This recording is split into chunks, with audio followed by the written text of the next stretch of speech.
ndugu zangu, watu wa Mbarali, katiba yetu hii hapa, ibara ya 8 inasema hivi: Jamhuri ya Muungano wa Tanzania ni nchi inayofuata misingi ya kidemokrasia na haki ya kijamii. Kwa hiyo, wananchi ndio msingi wa mamlaka yote, na serikali itapata madaraka na mamlaka yake yote kutoka kwa wananchi kwa mujibu wa katiba hii. B. Lengo kuu la serikali itakuwa ni ustawi wa wananchi. C. Serikali itawajibika kwa wananchi. Na D. Wananchi watashiriki katika shughuli za serikali yao kwa mujibu wa masharti ya katiba hii. Sasa tuanze na namba 1. Inasema hivi: msingi wa mamlaka na madaraka yote ni wananchi. Kwamba nyie, huyo OCD, mamlaka ulionayo ni ya wananchi hao, ndio wamekainisha kwa. Na lengo la serikali itakuwa ni ustawi wa watu, ustawi wa wananchi. Kustawi maana yake nini? Kukufanya uwe na maisha bora zaidi, ndio maana ya ustawi. Na D, serikali itawajibika kwa wananchi, kwamba wananchi wakisema tunaenda kushoto, serikali inapaswa kwenda kushoto, kwa sababu wenye nchi wamesema hivi. Sasa ukisoma ibara ya 26 inasema hivi: kila mtu ana wajibu wa kufuata na kutii katiba hii na sheria za Jamhuri ya Muungano wa Tanzania. Kila mtu ana wajibu wa kufuata katiba hii.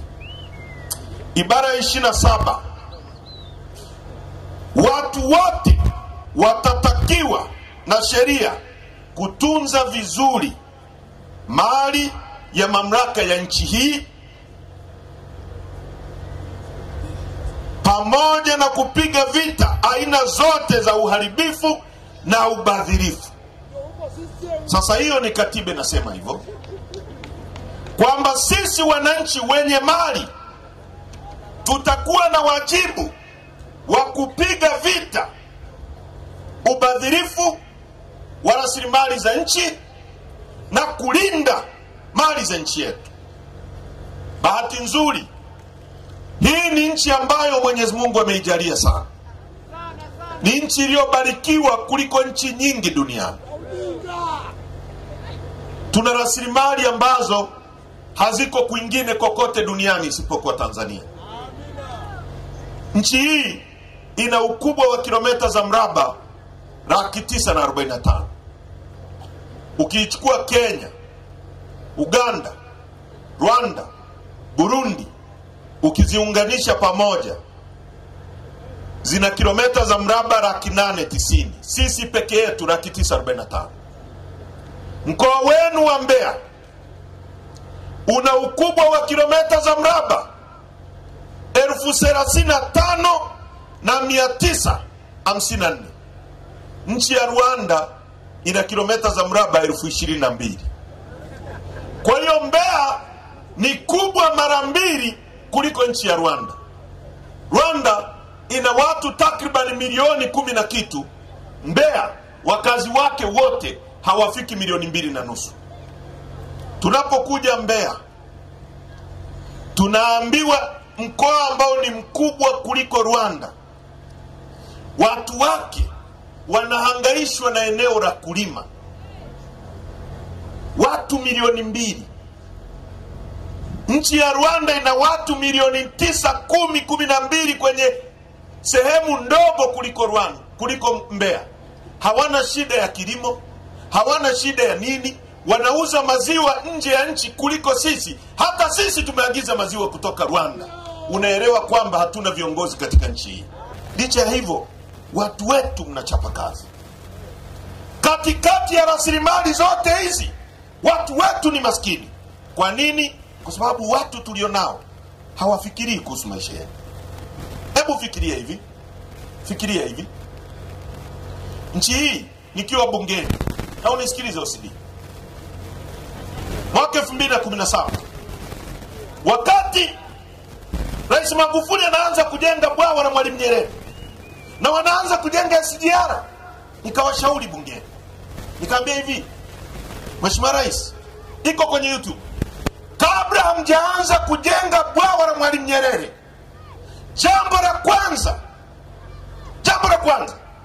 tujenge kiwanda chetu cha kuzalisha chuma, kwa sababu tutahitaji chuma cha kutisha kujenga hilo bwawa.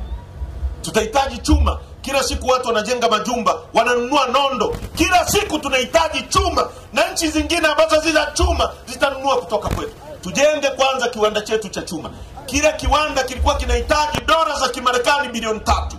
Dola za Kimarekani bilioni 3 ni kama trilioni 7.8. Trilioni 7.8. Tumekamilisha hicho kiwanda. Kingeajiri vijana wa Kitanzania milioni 60,000 ambao wana direct employment, wana ajira ya moja kwa moja, watu 60,000. Watu 60,000. Hapo hujazungumzia kampuni ambazo zingefanya kazi mle ndani, zinaitwa subcontractors. Kampuni imenunua kwake karatasi, kampuni imenunua kwake tairi, kampuni imenunua kwake chakula, imekuja hapa Kapunga imenunua chakula kwenu. Yani hapo hujagusia hizo subcontractors. Tunazungumzia wale walioajiriwa moja kwa moja 60,000 vijana wa Kitanzania. Kwa hiyo kabla hujaanza kujenga, ukitengeneza kiwanda chako cha chuma, unazalisha chuma, unamuita yule Arab contractors kutoka Uarabuni, unampa kazi ya kujenga bwawa, unamwambia sikiliza bwana, unataka shilingi ngapi kunijengea bwawa? Shilingi kadhaa. Wewe SGR shilingi kadhaa. Sasa tunakupa kazi, lakini kwenye mkataba chuma chote utanunua ndani. Kwa unampa pesa kwa mkono huu, unazichukua kwa mkono huu, zinarudi ndani ya nchi yako.